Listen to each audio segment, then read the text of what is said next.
कि धर्म की आड़ में इस देश में दलितों, आदिवासियों और पिछड़ों को हमेशा नीच कहा गया, अधम कहा गया, जाति अपमान से उन्हें अपमानित किया गया। यहाँ तक कि मारने, पीटने, प्रताड़ित करने और अपमानित करने की बात कही गई। यहाँ तक कि महिलाओं को भी नहीं बख्शा गया।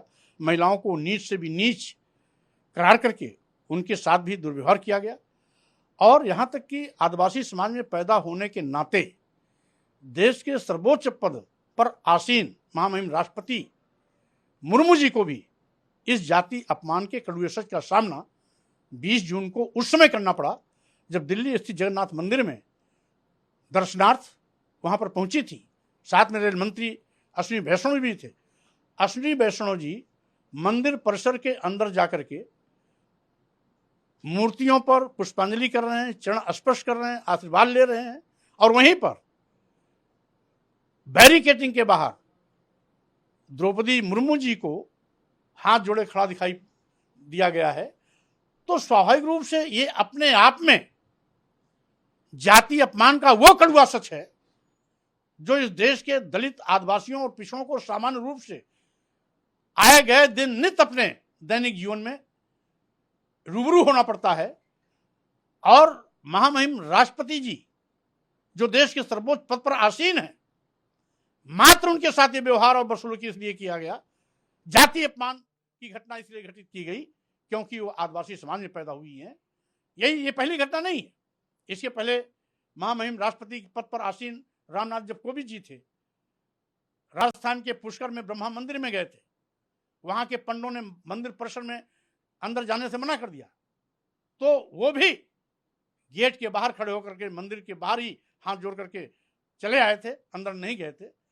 वो रामनाथ कोविंद जी का अपमान था। महामहिम राष्ट्रपति के रूप में आज महामहिम राष्ट्रपति के रूप में द्रौपदी मुर्मू जी का अपमान है, मात्र इसीलिए कि ये हमारे दोनों महामहिम दलित और आदिवासी समाज में पैदा हुए थे। और धर्म के ठेकेदार इस देश के दलितों, आदिवासियों, पिछड़ों को जातीय आधार पर नीच कहते हैं, अधम कहते हैं, अपमानित करते हैं, प्रताड़ित करते हैं, मारने पीटने की बात करते हैं।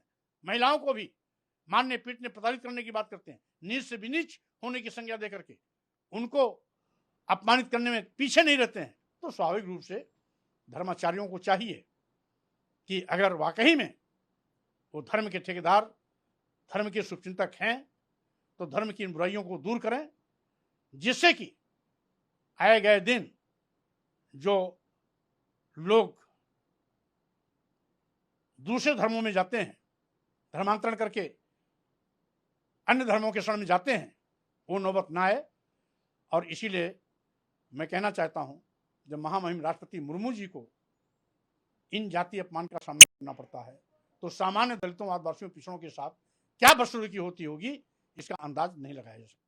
जैसे कि आपने बात की, क्या लगता है ये भी तो प्रोटोकॉल में अश्विनी वैष्णव जी रेल मंत्री को भी नहीं जाना चाहिए।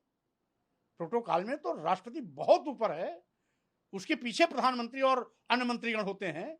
अगर राष्ट्रपति अगर ये भी मान लेते हैं तो सामान्य सा प्रोटोकॉल का अनुकरण रेल मंत्री को करना चाहिए। रेल मंत्री ने अगर इस प्रोटोकॉल को तोड़ा है तो स्वाभाविक रूप से यह भी महामहिम राष्ट्रपति का अपमान है।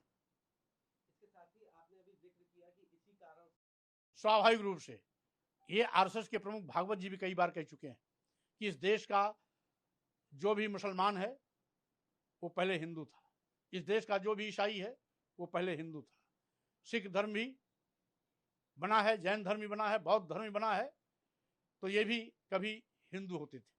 तो अगर सब हिंदू थे, हिंदू बनने के बाद कोई जैन बना, कोई बौद्ध बना, कोई सिख बना, कोई इस्लाम धर्म स्वीकार किया, कोई ईसाई धर्म स्वीकार किया, तो लानत है ऐसे हिंदू धर्म के ठेकेदारों पर जो आज तक हिंदू धर्म की बुराइयों को दूर नहीं कर सके हैं। उनको हिंदू धर्म की बुराइयों को दूर करना चाहिए, तब धर्मांतरण की बात उनके मुंह से अच्छी लगती है। अन्यथा ये बुराइयां रहेंगी तो धर्मांतरण भी रहेगा। इसके साथ ही विश्व हिंदू परिषद लव जिहाद और धर्मांतरण को लेकर के बड़ी रैली करने जा रहा है। ये धर्म के ठेकेदार नहीं है, ये भारतीय जनता पार्टी की एजेंट है। जब जब चुनाव आता है तो इनको हिंदू मुसलमान दिखाई पड़ता है, लव जिहाद दिखाई पड़ता है, और बड़े बड़े इनके धर्माचार्य दर्जनों लड़कियों की बलात्कार में अभी भी जेल में है, उसको क्यों नहीं तुल देते हैं?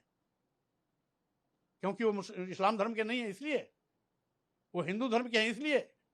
वो हिंदू धर्म के बड़े बड़े प्रवचनकर्ता, जिनके पीछे लाखों लाख की भीड़ होती थी, लाखों लाख लोगों के बीच में बैठ के प्रवचन करते थे, दर्जनों लड़कियों के बलात्कार में आज भी जेल में सड़ रहे हैं, वो क्या है? वो लव जिहाद नहीं है। इसलिए कानून सबके लिए बराबर होता है, और जो कानून सबके लिए बराबर है वो धर्म के नाम पर भेदभाव नहीं कर सकता है। अगर कोई सही मायने में कानून दोषी है तो आईपीसी की धाराओं में वो कहीं ना कहीं कानूनी तौर पर अपराधी है, कानूनी तौर पर उसकी कार्रवाई किया जाना चाहिए। धर्म के ठेकेदार तूल दे करके समाज को हिंदू मुसलमानों में बांटने की नापाक कोशिश न करें।